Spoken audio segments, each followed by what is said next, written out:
네, 오늘 우리는 마태복음 13장 31절에서 우리 35절까지 말씀을 함께 보셨습니다.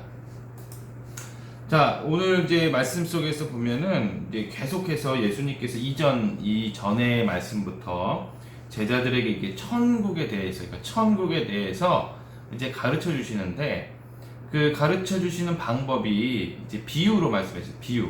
비유를 들어서 이제 말씀을 하시거든요.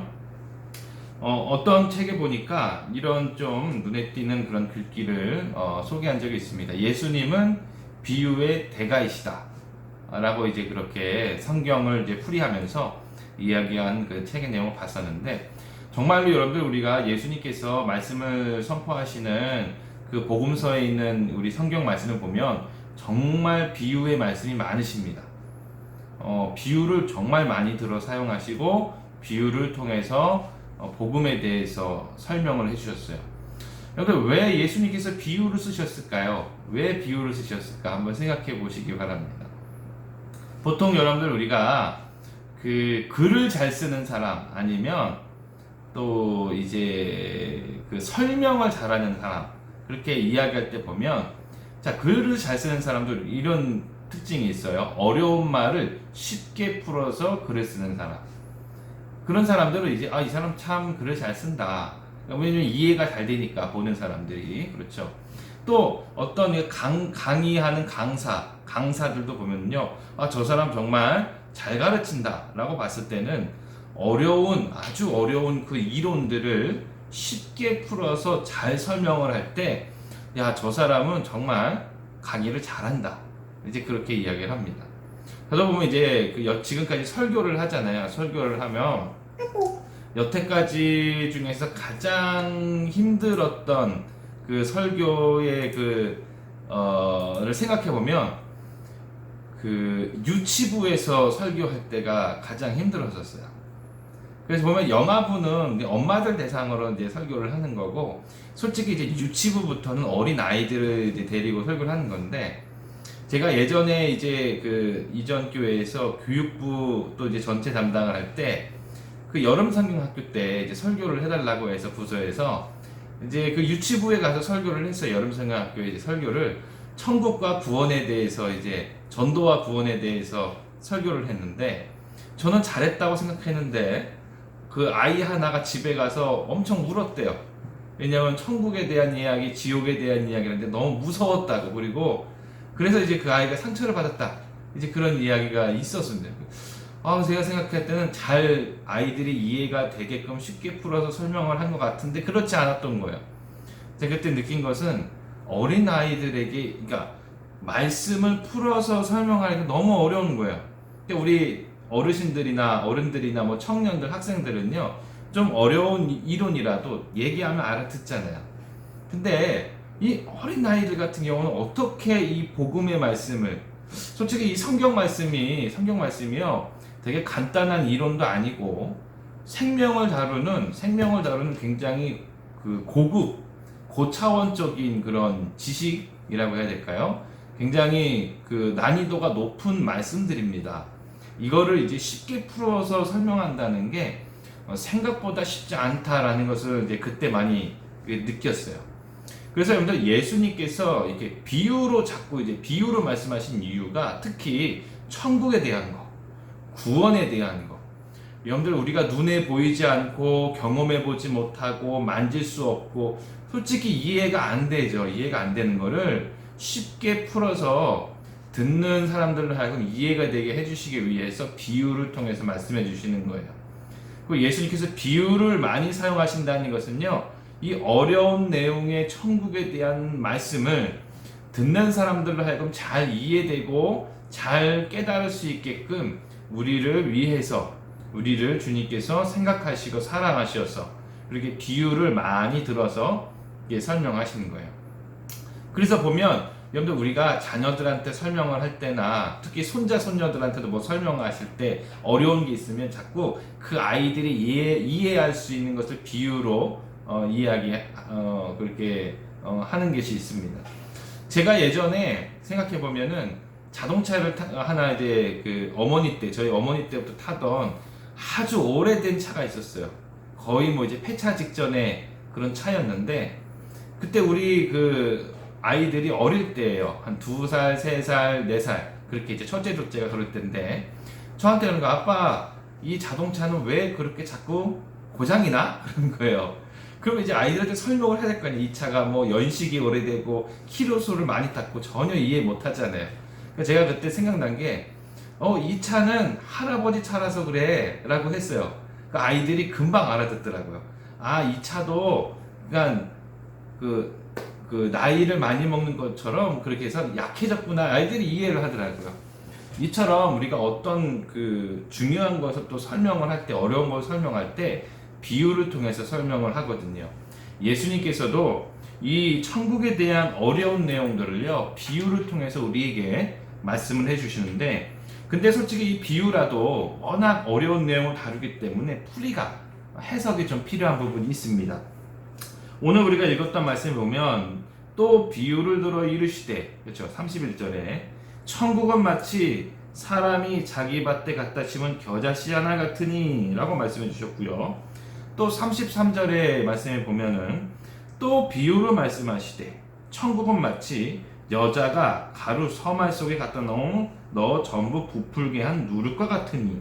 자, 이 전에도 천국에 대해서 비유를 말씀해 주셨고, 이 다음에도 천국은 마치 하면서 밭에 감추인 보화 같으니라고 하면서 비유를 말씀해 주셨는데, 특별히 우리가 읽었던 오늘 본문의 말씀에도 두 가지를 이야기하셨잖아요. 이 두 가지 비유의 그 공통점이 뭐죠? 보면은 겨자씨 하나 같다라는 것은 아무 보잘것없어 보이고 굉장히 작은 씨앗 같다는 거예요. 여러분들, 겨자씨는요, 당시에 모든 나무의 씨보다 아주 작았던, 정말 어떤 씨보다도 작았던 그 씨라고 합니다.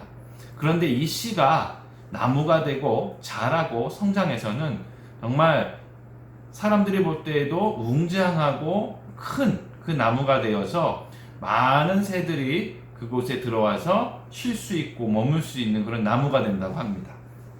여러분, 누룩은 어떻습니까? 누룩은 이제 우리가 빵을 만들 때 효소라고 보면 되잖아요. 이렇게 스푼 하나 넣는데도 그 밀가루가 막 커지는, 부풀어지는 그런 작용을 합니다. 작은 양이지만 그 누룩이 들어가서 우리가 볼 때 정말 먹음직스러운 큰 좋은 빵으로 만드는 것, 그것을 우리에게 설명해 주고 있는 것이죠. 그러니까 겨자씨든 누룩이든요, 처음에는 굉장히 보잘것없어 보이고 작아 보이는 거예요. 힘없어 보이고 연약해 보이는 거예요. 근데 이게 성장하고 나서는 많은 생명들이 머물 수 있는 그런 존재가 된다. 많은 사람들이 먹을 수 있는 그런 존재가 된다. 라고 이제 우리에게 천국에 대해서 말씀해 주신 거거든요. 그러니까 이 천국은 바로 주님께서 우리에게 설명해 주실 때, 우리가 천국의 소망을 갖고 믿음을 갖는 거 굉장히 작아 보이지만, 우리의 믿음과 천국에 대한 우리의 소망을 통하여서 나무가 자라듯이, 누룩이 부풀듯이 바로 우리 외에도 정말 많은 영혼들이 주님께로 돌아올 수 있는 그 구원의 나무가 된다라는 거예요. 바로 우리 성도님들이 가지고 있는 예수 그리스도에 대한 구원의 믿음이 씨앗이라는 것입니다. 그 믿음이 누룩이라는 것이죠. 한번 생각해 보시면, 저도 그래요. 저는 이제 모태신앙이 아니에요. 모태신앙이 아니고 초등학교 때 그 저를 전도한 친구가 있었어요. 그러니까 하나님께서는 그 친구를 통해서 저를 전도하신 거고, 또 저는 이제 구원함을 얻고 나서 제 이제 학창 시절 때부터 또 친구들을 전도한 친구들이 있어요. 그 친구들이 지금 어디 교회에서는 안수 집사가 되고, 또 어디 교회에서는 교사로 활동하고 있고, 이처럼 하나의 작은 구원의 믿음의 씨앗이 점점 성장해가지고 많은 영혼들을 주님께로 돌아올 수 있는 그런 놀라운 일들이, 천국의 비밀들이 있다라는 것을 우리에게 말씀해 주시고 있는 것입니다.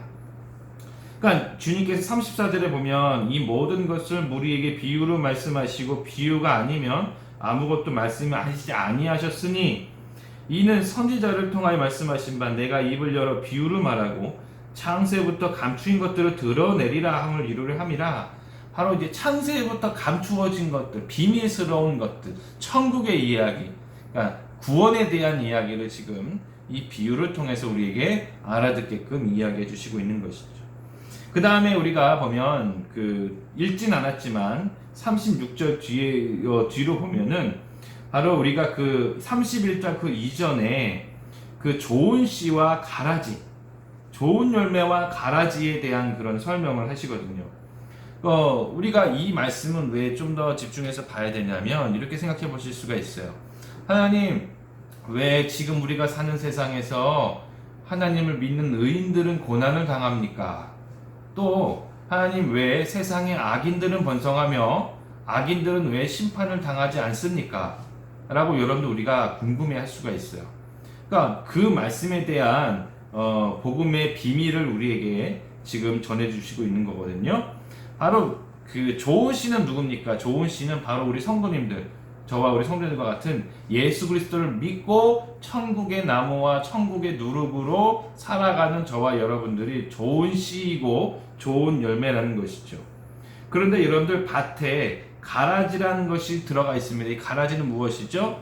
씨앗이 나무가 되는 걸 막는 거예요. 씨앗이 열매를 맺는 것을 막는 것이 가라지라는 것이죠. 주님께서 말씀해 이 가라지는 사탄이, 악한 마귀가 뿌린 거야, 뿌린 거. 그러니까 좋은 씨는 바로, 좋은 씨를 뿌리는 자는 예수 그리스도고, 좋은 씨를 뿌리는 자는 예수 그리스도고, 좋은 씨는 바로 우리들, 믿음의 아들들이고, 밭은 세상이죠. 밭은 세상입니다. 밭은 세상이고, 그러니까 우리는 예수님께서 세상에 뿌린 씨앗들이에요. 우리는 세상에 뿌린 씨앗들입니다. 그런데 우리와 함께 가라지라는 것이 뿌려졌는데 그 가라지를 뿌린 것은 사탄, 악한 마귀가 뿌렸다는 것이죠. 그래서 우리 사탄은, 악한 마귀는 우리 좋은 씨들의 열매를 맺는 걸 정말 싫어합니다. 좋은 씨앗들이 좋은 열매가 되면, 좋은 나무가 되면 안 되는 거예요. 자꾸 방해를 하는 거죠. 여러 가지 방법으로 방해를 합니다. 그게 가라지들의 역할이에요.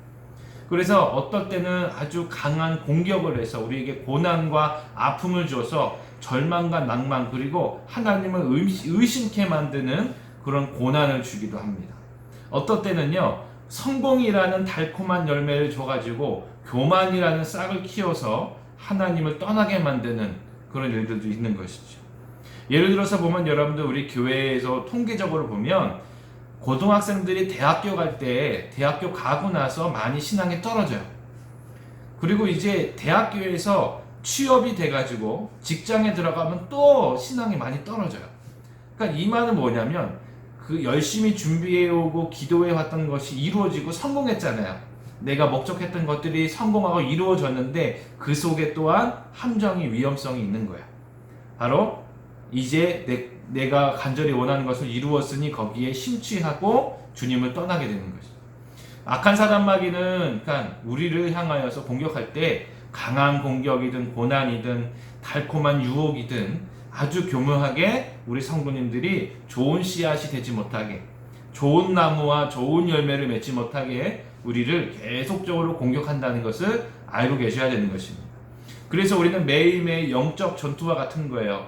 가만히 있어도 여러분들 우리의 신앙이 자꾸 떨어지게 되어 있습니다. 왜냐하면 세상 자체가, 우리가 사는 세상 자체가 예수님을 믿고 예수님을 따르는 그런 문화와 그런 세상이 아니기 때문이에요. 한번 생각해 보시면 우리가 일어나서 TV를 보고 라디오를 듣고 핸드폰을 볼 때에 대부분 우리 세상에서 제공해주는 그런 콘텐츠라 그러죠. 드라마, 영화, 또 광고, 다 그 모든 것들을 보면 하나님과 전혀 상관없는, 더 나아가서는 우리가 예수님을 믿을 때에 방해가 되는 자꾸 그런 내용들을 우리에게 계속 전달하잖아요. 그러니까 매일매일 그걸 접속하는 거예요. 그러니까 우리는 가만히 있는다라고 한다면 신앙이 도태되게 됩니다. 우리는 깨어서 매일매일 하루에 단 5분이라도 말씀 묵상을 하셔야 되는 거예요. 여러분들 단 1분, 2분이라도 기도를 해야 되는 겁니다. 그래야지만 우리의 신앙을 지킬 수 있고 우리가 주님께 꽉 붙들림 받고 또 우리가 좋은 씨로서 좋은 나무와 좋은 열매를 맺을 수 있는 그런 기회가 우리에게 주어진다는 것이죠. 그럼 여러분들 우리가 또한 천국의 말씀을 하시면서 주님께서는 계속 그런 말씀을 하세요. 오늘 우리가 읽진 않았지만 13장 41절에 보면은 인자가 천사들을 보내리니 그들이 그 나라에서 모든 넘어지게 하는 것과 또 불법을 행하는 자들을 거두어내어 풀무불에 던져 넣으리니 거기서 울며 이를 갈게 되리라 라고 말씀을 해주시거든요. 그 다음에 또 우리가 천국에 대한 이야기인데 마태복음 13장 그 48절에 보면 그물에 가득함에 물가로 끌어내고 앉아서 좋은 것은 그릇에 담고 못된 것은 내버리느니라. 세상 끝에도 이러하리라. 천사들이 와서 의인 중에서 악인을 갈라내어 풀무불에 던져 넣으리니 거기서 울며 이를 갈리라. 공통적으로 계속 우리에게 말씀해 주시죠. 마지막 때가 있다는 거야. 그리고 마지막 때는 오고 있다는 것이고, 그 마지막 때가 되면 주님께서 심판자인 주님께서 가라지와 좋은 씨를 구분해서 이 가라지와 같은 자들, 악한 자들, 사단의 씨앗들은 다 풀무불에 던져서 태워버리고 심판하신다라는 말씀을 우리에게 주시는 겁니다. 그러니까 지금 우리가 사는 세상은 우리가 이 말씀 속에서 우리에게 전해주신 것처럼 가라지를 뽑다가 좋은 씨, 좋은 나무까지 뽑힐까봐 주님께서는 인내하시고 참으시고 기다리시는 겁니다. 그러나 여러분, 이 마지막 때가 되고 주님의 심판 때가 되면 결국에는 주님께서는 공의로운 심판을 하시고 하나님의 자녀들은 영광스러운 영생의 길로, 주님을 믿지 아니하는 불법한 자들은 심판의 길로 주님께서 인도하신다는 것이죠. 우리는 천국에 대한 비밀, 천국에 대한 소망을 이것을 가져야 되는 거예요. 그 첫 번째고요. 오늘 우리가 보신 말씀 속에서 천국은요, 바로 우리 성도님들의 삶을 통하여 확장되어진다 라고 생각하세요. 우리는 천국의 좋은 씨앗이고 천국의 누룩과 같아서 우리 성도님들의 삶을 통하여, 말씀과 기도를 통하여 우리 가족들부터 시작해서 많은 영혼들이 주님께로 천국으로 돌아갈 수 있다라는 그런 비밀을 꼭 아시고, 두 번째로는 우리가 이 세상을, 천국을 바라며 살아가는데 가라지가 있는 거예요. 가라지가. 그래서 자꾸 우리 성도님들의 삶 속에 고난과 아픔과 유혹과 공격이 생깁니다. 여러분들, 믿음이 강하고 더 열심히 일하고 내가 주님의 사명을 감당할 때 사단은 싫어하니까 더 심한 공격을 줄 수도 있어요. 여러분들, 혹시나 내 삶 속에서 고난을 당할 때 주님 앞에 믿음으로 나아가시고 주님 앞에 또한 감사함으로 이겨내세요. 이렇게 여러분들 우리가 위로할 수 있죠. 내가 주님을 잘 믿으니까 이런 또한 시험도 우리에게 닥쳐오는구나. 그러나 주님께서 이 모든 시험을 능히 이겨내게 하실 줄로 믿고, 이 사단의 공격도 분명히 우리가 승리할 줄로 믿고, 그렇게 혹시나 환난과 아픔 속에 있다면 주님을 신뢰함으로 기도하시기 바랍니다. 결국엔 여러분, 세상에 끝이 있습니다.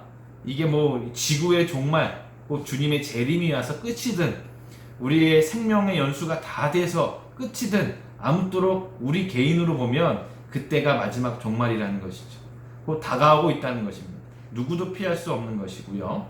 그 믿음의 그러니까 천국에 대한 비밀과 믿음을 가지시고 매일매일 주님과 함께 소망을 가지시고 또한 주님이 주신 능력과 지혜로 모든 삶의 어려움들을 극복해내시고 헤쳐나가시는 우리 성도들 되시기를 주의 이름으로 축복합니다.